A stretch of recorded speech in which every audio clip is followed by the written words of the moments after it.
the Idries Shah Foundation podcast. Practical Psychology for Today. Featuring the works of Idries Shah, voiced by David Alt.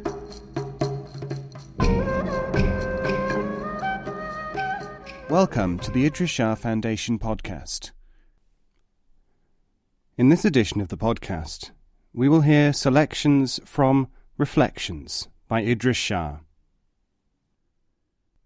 This audio has been made available by the Idries Shah Foundation. The Demon and the Wise Man. A demon was sitting outside the house of a wise man one day, when a seeker after truth came to the door. "Aha!" thought the devil, "I must dust off my temptations." So he prepared all kinds of snares and transmitted them into the disciple's mind. He conjured up pictures of fame and prosperity, of dignity and honour, of power and pleasures. But the devout one, through his many years' study and discipline, had acquired defences against all these things, and he fought them down as soon as they ever entered his head. Then he went into the presence of the master. The demon crept invisibly into the room and watched. The seeker after truth first noticed that the teacher was seated on the floor, and his heart warmed to him. This is indeed a humble man, he thought. Then he realized that the sage was taking no notice of him at all. He began to wonder whether this was, after all, the man for him. Then he saw that the sage was dressed in clothes different from those which he expected, and his faith in him began to waver. When the master had spoken a few words, the would-be disciple soon realized that he did not like him at all. He quit the house, saying, "My search must still continue." When he was disappearing into the distance, the master, through his inner faculties, spoke to the demon, saying, "You need not have worried, trickster. He was yours all the time, you know." Debunking. Once upon a time, people used to become established as authority figures and were then respected for centuries, even thousands of years. Then came the age of debunking, which is still with us. People started to debunk almost as soon as a reputation had been built up. But there is another phase now. People are being debunked almost before they become famous.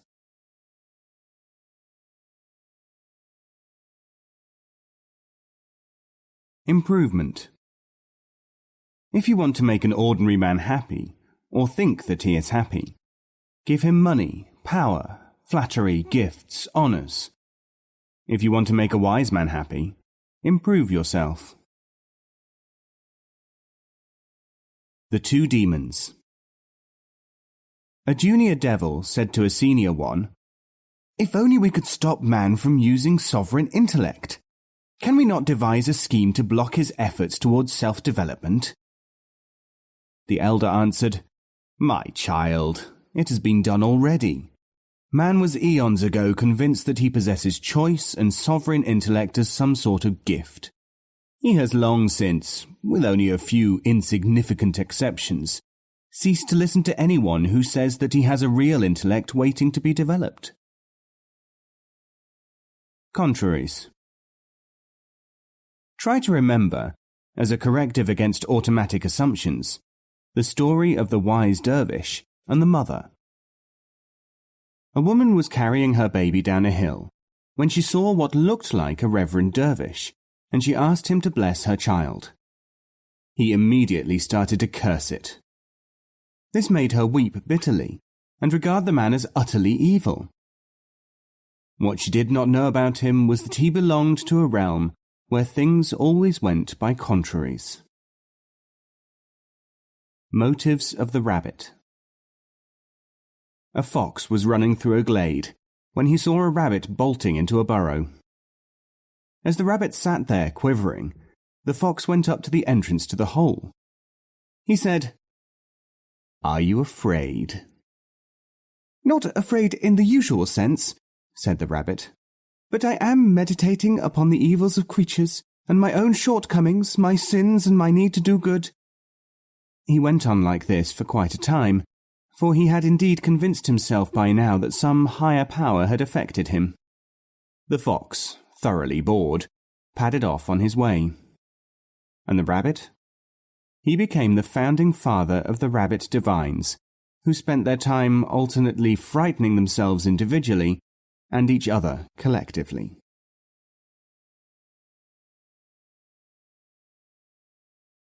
Reading a book. People say that they want to learn, but if they don't know how and don't want to learn how, nobody can do much more than inform them of the facts.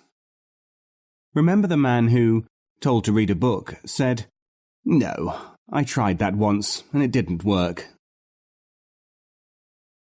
Goat leader. Some goats at pasture saw a lion in the distance. A few of them were alarmed and ran to the leader of the herd for his help and interpretation. The lion came nearer, looked at the goats, and roared. "No need to worry," said the goat leader, "and I can prove it. See what an ugly colour his fur is, and as for his bleat, you can tell by that he'll never amount to anything."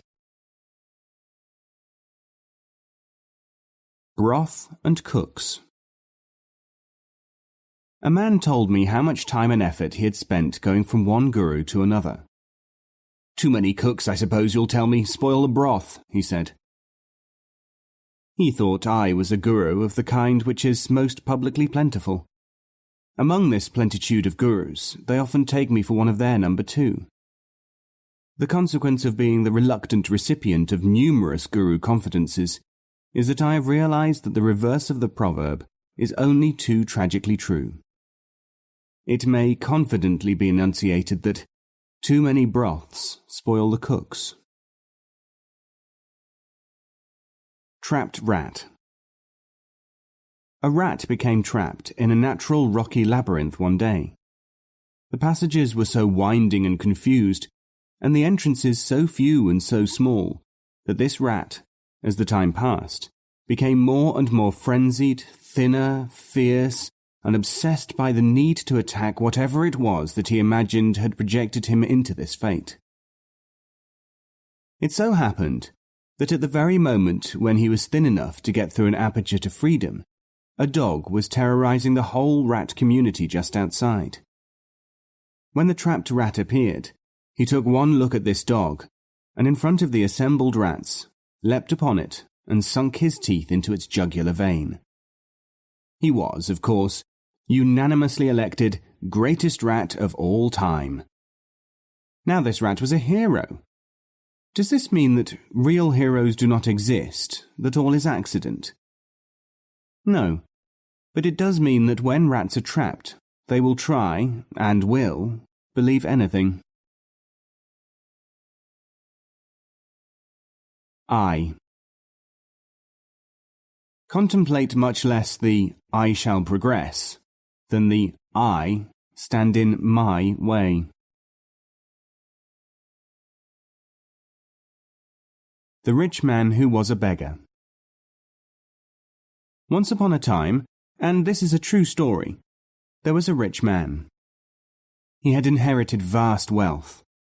Putting it all away and retaining just enough for the journey, he travelled to a country where he was not known, to see whether, if he had not been born rich, he would have been able to make his fortune. After many vicissitudes, this man amassed great riches and proved to himself that he had indeed the talent to make money. But in the process, he learnt many other things.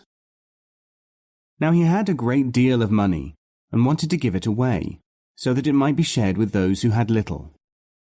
He remembered that if he were to divide his money into equal amounts and give a little to each person in the world, there would not be enough to give everyone even a fraction of a grain of food.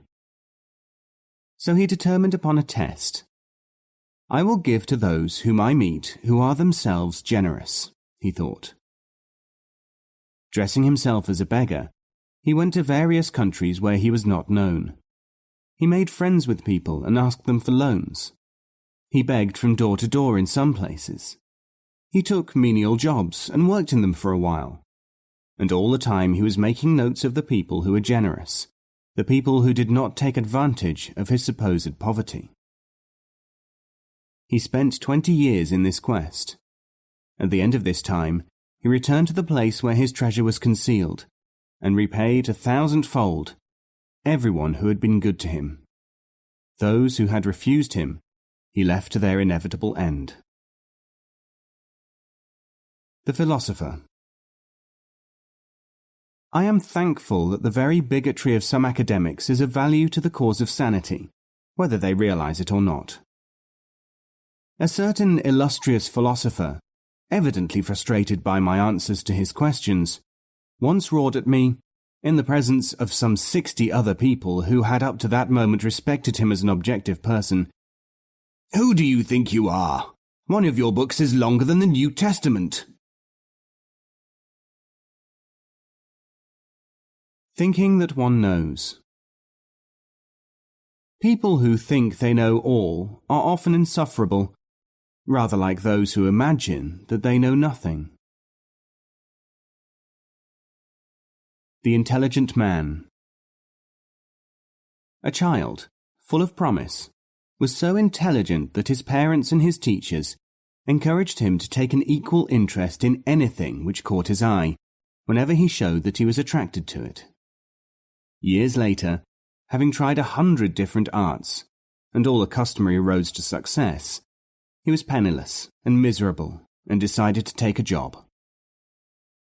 He found himself in the office of a millionaire, whom he soon saw was fairly stupid and capable of understanding only one idea at a time. "You can have the job," said the millionaire. "Thank you," said the brilliant man, "but I would like to ask you just one question." "And what is that?" "I have read a great deal about you, how you understand everything you see, and how your extraordinary energy and wide interests have made you what you are. But I don't find you to be like that at all. Furthermore, I have tried since I was a child to be like that, and look at me." "Oh, don't take it too hard, son," said the tycoon. "But millionaires like me pay people to write things like that. First, it flatters us. And secondly, it ensures us a good supply of labour like yourself, people who haven't made the grade." Hooliganism. A dog who happened to be in a especially virtuous mood once saw a cat chasing a mouse. "Can nobody," asked the dog of a companion, "do anything to stop this kind of hooliganism?" Being.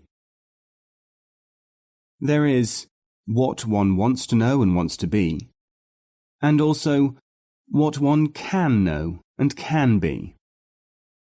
Deny these limitations and people will give you anything you want. Affirm them and you have exercised true selfishness, telling the truth. Talking. I want you to take care of yourself, because next time I see you, I want to talk to you, not about you. And when I no longer have to talk to you, I want to be able to talk about you for the edification of others. Anticipated. A student was spending time in companionship with a sage. If anyone were to say, "Stand on your head and you will attain eternal felicity," some people would do it, said the student. People thirst for any directions, however inept. "My child," answered the sage, "that is precisely what most of them have been doing these past 10,000 years. Solving problems. No problem can be solved merely by assuming that it can be solved and that its solution lies in hard work, any more than that its solution lies in inaction. Yet so much the reverse do the facts appear, that rabble-rousers and pretended mystics use the problem-solving argument to keep people busy. Solutions come through knowledge, so much so that where there is real knowledge, there is no real problem. Virtue. If your own vice happens to be the search for virtue, recognize that it is so. The cheese. Once upon a time, there was a cheese. A number of cheese mites took up residence in it. As time passed, they bored more and more holes in the cheese, and of course they multiplied. Then, one day, there were so many holes in the cheese that it collapsed into a powder, leaving the mites scrambling in the ruins of their home.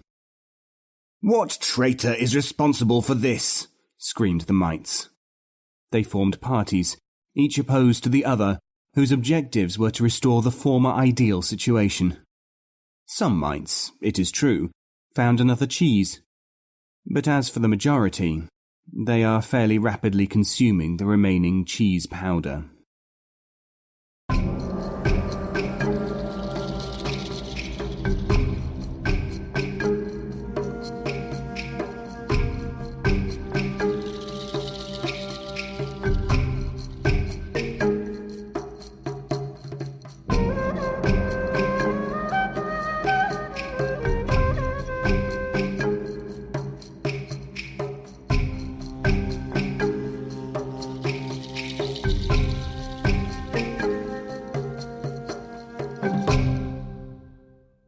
This podcast is copyright 2016, the Idries Shah Foundation.